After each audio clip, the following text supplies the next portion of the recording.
Welcome back to another episode of the Festival Tales podcast, fam. How we doing? We're excited to be back for another weekly episode here.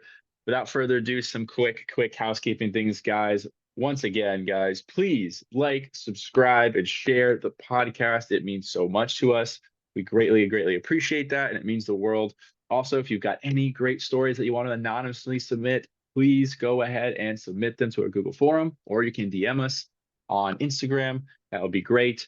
Other than that, guys, nothing else new on our end. I think that's everything. Yes, it is. We have a pretty funny story this time around here. I'm going to be reading this one. We like to alternate as best we can here. So, without further ado, let me pull up the story and let's get to it. Oh, I'm excited. I'm excited too. Okay, here we go. Story about him now. Audiotistic Bay Area 2021, day one. There's a group of 5 of us, and one of our friends just got out of a shitty relationship. So this is his first festival back post relationship. We are stoked, and we are planning on getting him laid, going wild, and having a great night. I love. Side note, I love that friend group. Right there. All right, back to the story. Okay. So we are walking from the parking lot to the venue. Our newly single friend falls and rolls his ankle. He was able to stand, so we knew it wasn't broken. And he was very persistent on just getting it wrapped and going into the festival. Yes. Claps all around. What a trooper. His whole driving force was that we had blunts to sneak in and he can smoke and forget about his ankle. Of course, the love of my life, my partner, forgot the blunts at the hotel because we had just pre-gamed a bit too much. Luckily for us, we had some party enhancements. Our injured friend just said, screw it, I'll pop the party enhancer as soon as we walk in. And that's what he did. Just did that as soon as he realized we were without the blunts. Day one goes great. We vibe, and our friend is able to keep us with us. Pimp Limpin from stage to stage. That is like the best. I know exactly what he means, and it's like the best way to describe it. I can picture the Pimp Limpin from stage. Pimp Limp. I'm using that. That was perfect. I love that title. Pimp Limpin. Pimp Limp. Okay, he's Pimp Limpin from stage to stage. It wasn't until Keizo back-to-back Subtronics, and he puts in parentheses, not gonna lie, this set, as fire as it sounds, wasn't that great. Just bad chemistry between their drops, but just my opinion. LOL, close parentheses. We're gonna come back to that. When our friend who rolled his ankle grabs my shoulder and shouted in my ear, the party enhancers are wearing off and I am in pain. I pull him out of the crowd and I rally the troops and we waddle back to the car. We go back to the hotel, unwrap his ankle, and it's bright purple and super swollen, the size of a baseball. Luckily, we live close enough to the venue. We drop him off at home in the morning and we hightail it back for the festival for day 2. Oh my God. A2 was chill. Jester and Walker and Royce blew my mind. Our friend's ankle is all good now, and it is super nice to have our rave buddy back after he was locked away in his shitty relationship. End of story. I think it's so funny that you guys just dropped him off on day 2. You're like, wow, that looks like it hurts. Let's We're just taking him home and we're done. But honestly, the way it was worded, I get it, but what are you gonna do? Like sit with him at home? I know. I mean, I guess it was that bad he couldn't go day 2, I guess, right? I'm assuming couldn't get crutches or something. But yeah, I agree. It's just funny to me how it was worded, like, and then we just dropped him off at home, went for day 2. No, the way it was worded was, it's like, But I'm glad to hear that he's doing better and that you have your friend back, because we have either been there or we know someone who has been there, who got into a relationship that pulled them out of the scene. And then the second that relationship ended and you get to do what you want, Yeah, you're back again, in. harder than before. Yeah. So glad I he's think back. Okay. yeah, I feel like to the first festival back single, you you're going you're just different. You're going harder in every sense of just like I'm here to have as much fun as possible. I'm here not to think about it. I'm here to enjoy the music better. This music's gonna hit me differently than before. All aspects. Mhm. You're going hard. Oh yeah, no, I like to say that the toxic relationship to EDM content creator pipeline is a very real, strong, it's a real phenomenon. And I think that's the case with a lot of people that rave as well, but I've just heard it specifically from a lot of people that do what we do, that it's like, yeah, I got out of a bad relationship that was trying to keep me from raving, and then I became like famous in the rave scene. After, as a result. I've heard this so many times. Well, not like famous, but like, well, no, you know what I mean? Because you Yeah. started so much and posting Yeah. about it. But Or or even a sense of like you just have more time on your hands for you in a sense. Like let's just say even if it wasn't toxic, they could you have time to do you again, and it's like, oh, you find you like this and you're like, yeah, I can really go into this. Granted, I understand, I've definitely had and heard of some stories of the toxic part where they're they get yeah, out of it and they're or even one up on it. hardest. What was that? Sorry. Those people go hardest is the ones that come out of toxic relationships that are basically like, no, don't rave, settle down, what you know what I mean? Trying to prevent you from Oh going. yeah. Those are the ravers. I know who you are. I can see you because you're the ones going the hardest. I know exactly who you are. Yeah.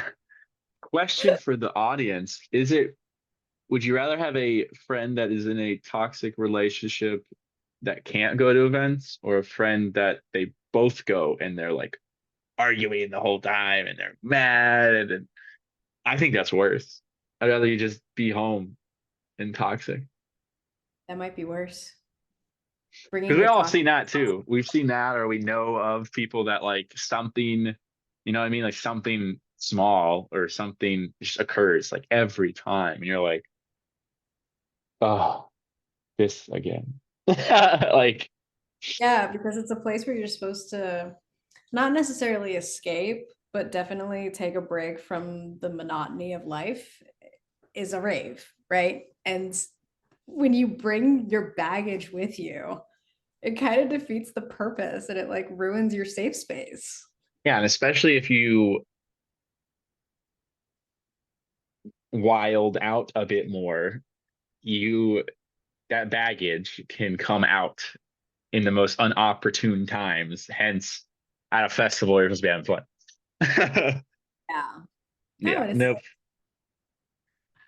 yeah, no I fun. I think that's in my opinion, I think that's arguably worse. I think Yeah, it's um maybe we'll put a poll on this one and see if they can do it. yeah, I actually, I don't know. I don't know. I think they're honestly two different things because like one you're like one is more like you don't maybe know that like maybe that is a toxic relationship, right? And then they're not allowed to go, and you're more just mad that like they can't go. You're like, come on, I just want my friend to come out with me, Versus like the other one is like you're like, oh geez, I just want you both to shut up. Mhm.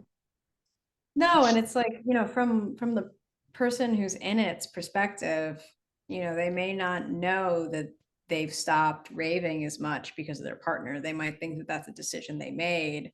True, And 100%. sometimes it is, but sometimes it's not. Sometimes it's a decision that they're manipulated into not going, or Yeah, they're that they need to grow up, or that this is wrong, or they're persuaded in some way by their partner to not do what they love. And then they get out of it and they realize, well, that was all wrong because now I'm raving harder than I ever have. I've heard this story time and time again. I'm actually my story as well.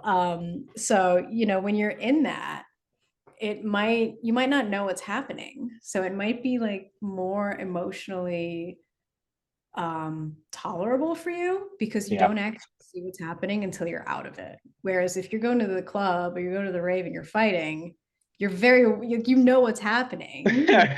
It's like you're living it. Yeah. Yeah, I like But that analysis actually. I like that I like that different thought train of thought than what I was thinking, but I totally see what you're saying. Totally see what you're saying. Let's dive out of the toxicness yes. and let's hit on him rolling his ankle. I can relate to this so much. Yeah. I have Oh, you're very horrible, tall. I Yes. am tall, I have horrible flat feet. I roll my ankles all the dang time. I have to wear I actually, as a maturing raver in this scene now, I now wear an ankle brace so that I don't roll my ankle because I know it's gonna happen. That's not a thing. Yeah, I've never rolled my ankle in a way that like incapacitated me physically. I've I don't, never had it that bad. No, I have a feeling his roll was like a minor sprain in this story or something. I But don't I've know. rolled my ankle. I've known So- I've I mean it's swelled up to yeah, black and blue really bad and swelled up. Yeah, It's gotta be something worse, you know? pretty Um bad. but I relate to that. So I have horrible, I have horrible feet, and I was like, oh, I feel his pain, and I would be the same way where I'm like, I'm toughing it out, but it would not be fun. And It got, I honestly would probably do exactly what he did. Is like day two, I would just not go. I would be like, I can't do it. yeah.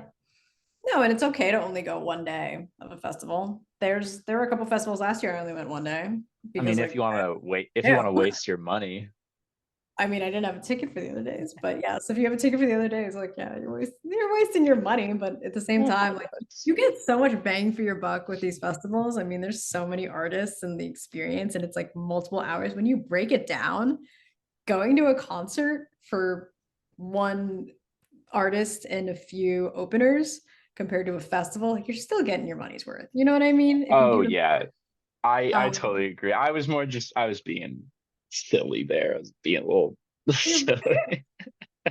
you made me defensive, okay? I know. I saw you were like, well, I didn't have to take it. And I'm like, no, I didn't mean it. You're like, I'm like, I'm Mm. bad. No, no, I mean if you physically can't go to the festival, please don't go to the festival. There's another one next weekend. Yeah, So, yeah. It's never fun to be. I don't yeah. think I've never gone on crutches. I guess I can't really speak to that, but I can't imagine it being all that. I've I partied would on be. like I've tailgated on crutches. I haven't gone to a festival on crutches.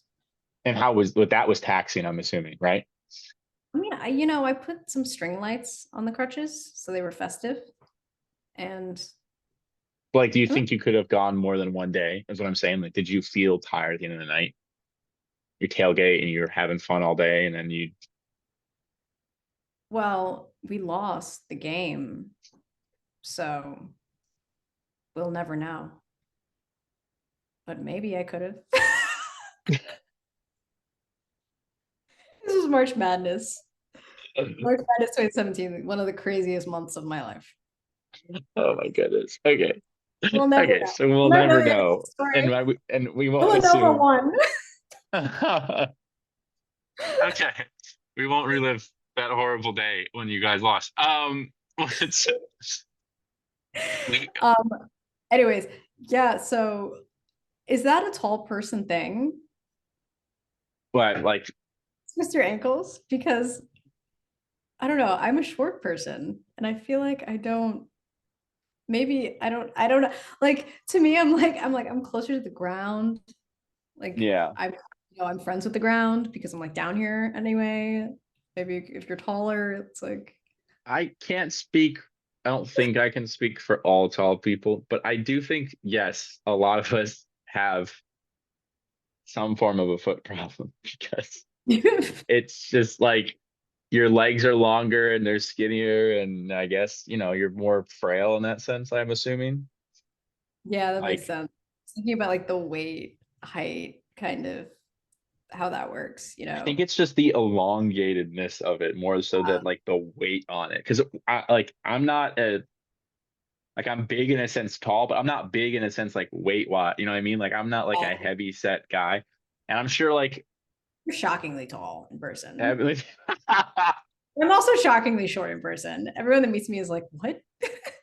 I didn't think of that, but we are total We're complete ends of the spectrum opposite. on that. You probably got like a foot and a half on me. It's crazy. Oh my God, I never thought about that. I didn't even think about that as Imagine, but you're totally right. Oh my I was God. just thinking about Imagine when I first met you. Like, holy. I'm like picturing how tall you are, and it's like shocking how tall you are. It is funny you say that, is I've had someone else tell me that too. Who Danny, shout out Base Bay Daniel. He when I met up at Forbidden Kingdom, he was like the first word out of his mouth. He was like, "Yo, you are crazy tall, dude." And I was like, "What?" Like all of those people on the West Coast were like, "Gee, we had no idea you were this tall." Oh my gosh, like they were just shocked. Like it was so funny. Yeah, yeah. No, because I think like when you see someone on a screen for so long, and you see them, and you like see them from different Yeah, angles, you see them like you see the their height face, doesn't their translate. body, and then Yeah, eventually you have this like idea of who they are, and then you see them in person, it's like not what you expect. It's always shocking. yeah. It's But really hard to shoot videos when I have to show off like a like clothing because it's like there's the camera that has to be so far away or something where it's like I have to so I can fit in it. It's yeah, oh my God, it's so funny. tall people probs. Anyways, not to harp on that, but no. um, what else was in this story? Oh, the Keizo back-to-back Subtronics. You He know, said it wasn't good. Go in on it. You're the I think Subtronics. yeah, I think I heard about this. I think we were talking about this back to back earlier. And didn't I say something along the lines of that doesn't sound like a good back to back? Yeah, yeah, you did. Which Yeah, that's not a good fit. yeah, I don't know if I'm trying to think like back then. This was 2021, right after. Yeah, yeah, we're that's when Subtronics was big, so it's not like that was when he was coming up and like it could have worked with some of his older music. Um, I have to agree. I don't know. I didn't see it. I do picture a lot of pyrotechnics for this set, no doubt about it. I feel like there's got to be. Keizo loves a lot of pyrotechnics, so there's got to be in there. But he's got a lot more of a fast beat. I can see what they're saying. It is weird how back to backs work. Like there are back to backs that you see the artist names and you think that'd be cool to see, and then you go and it's no knock on either of the artists, just like they have different sounds. They weren't able to mesh it, a certain way. And it takes it takes a lot of time and effort to really get something to mash well on a back to back. I mean, I think one of the best back to backs out there is Good Vibrations, Slander, and Nightmare. They have a very similar sound though, so it's a lot. It makes sense. It goes well together. But then there's some out there that don't make sense, and yet they were really good. I think of current events, like I actually think Melodeath is pretty good. Like it is something that was like, how are Yeah. these two going to get together and have a sound that one is Marshmallow and one is Sudden Death? It leaned a little bit more on the rhythm side, but that's because Marshmallow wants to learn rhythm and wants to put some out, so he went with someone he thought he could learn the most from, and it ended up being a really good set. As well, like he throws some of his stuff in there and like makes it rhythm, which is Yeah, very cool. That's right. the cool. I've 100% agree. never caught a Subjonics set. I'm not gonna get into it, but I keep missing it. Never seen it, but when actually wait, I take that back. I did see it once. Shot at a pre-party at Lost Lands. Um, Really good. Surprisingly, what you think? I'm not gonna get into how I keep missing this, but my luck is the worst. But like that's an example of two artists that are very different sounding, but because they mesh, like they work well together. You know what Yeah. I mean? No, Um, 100%. I think when artists are open-minded and can work well together as people, like as individual people, and figure that like puzzle piece out, you can really kind of create any back-to-back. Um, Subtronics Keizo is one that it's one of those like melodeath ones where you don't really expect it to work. I would, however, expect it to work better than melodeath. But Yeah, I maybe the agree. artists just couldn't figure out how to combine their sounds in a way that worked.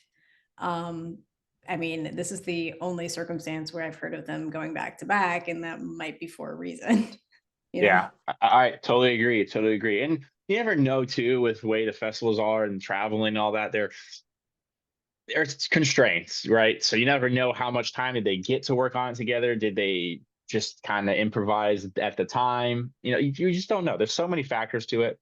But you can immediately pinpoint one that is really good when it does come together. That is something for sure. For sure. Yeah. No, definitely. It's cool. It's cool to see more of these almost polar opposite sounds working together, making it work and Yeah, doing it over again. It's awesome. I do love a good back to back. Who doesn't? They get you pumped. They get you excited, I think. Mhm. Any other tidbits for this story? I think we pretty much nailed them all here. Um, I think so. just keep pimp limping around the festival scene, guys. Keep on pimp limping. I love that so much. It's Title. that's yeah, that's a great word. That's a great word. Yeah, yeah, I'll be using that.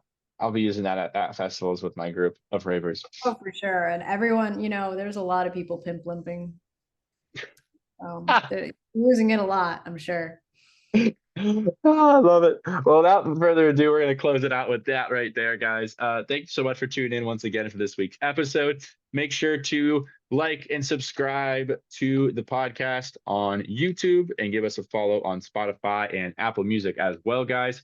Check out the Patreon link when it becomes available. It should be available now.